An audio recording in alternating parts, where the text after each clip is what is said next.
Just as one name to pop out, I'm going to bring about Charles A. Beard, 1913, in a seminal work called An Economic Interpretation of the Constitution of the United States. Now, we were told to read this over and over in graduate school. I frankly never did. I read it recently.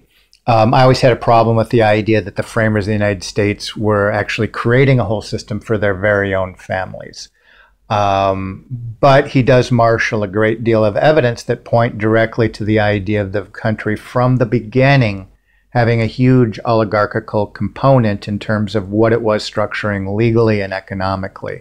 So Charles A. Beard sets about this. He was over at Columbia University. And a couple points that he mentions: the U.S. Constitution was constructed for the financial interests of the Founding Fathers. Now, maybe later on we'll dig a little bit deeper and put together connections between high finance in the States and high finance, for example, in continental Europe or even the City of London, and we can think through that. But he put it on the table. He's kind of reinterpreting the Constitution, getting away from the model of seeing everything through democracy, history as sort of being accidental, and primarily for the interest of the members of the state. And that's the conclusion that he came out with. And this appears from time to time in different studies inside the discipline of political science.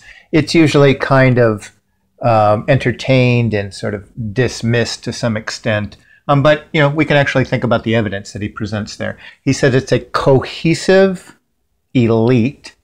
These are kind of interchangeable words with the term oligarch, which here we're trying to connect to the concept of a deep state, so we're not chasing our tail around.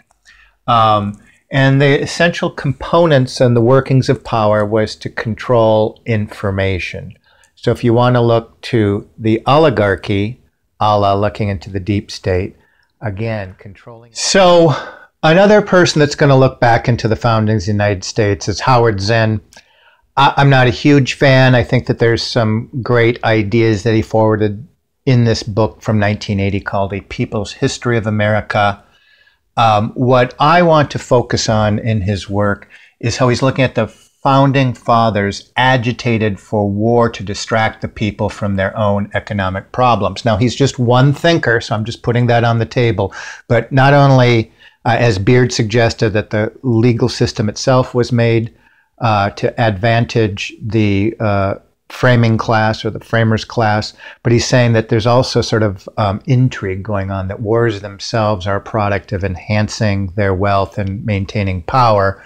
If we look at this in terms of an oligarchical class, these would be methods of rules that are ancient in origin. The leaders would continue this strategy. He will trace from the founding of the country into the present, the idea of, again, containing rule through managing conflict, both internally and externally. So very provocative when you think of it this way. And he said, governments aren't neutral. They automatically represent an elite interest. And there's sort of a Marxist kind of tone to all this, which is sort of unfortunate to some extent. But what I got out of the read is when he's a deal of primary source material. And what caught me about Zinn's work was that if you look at who was benefiting from colonial America into the first century, it was largely what would be defined as an oligarchical class.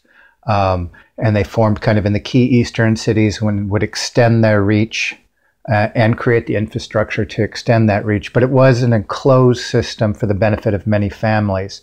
So in a sense, it was founded, and operationally, it functioned very much in oligarchical terms. And that's not to say that money didn't sometimes fall and that many boats rose together, but it functioned according to the classic ideas of oligarchical extension. And we will look at later the idea of empire building as part of an oligarchical mode of operation.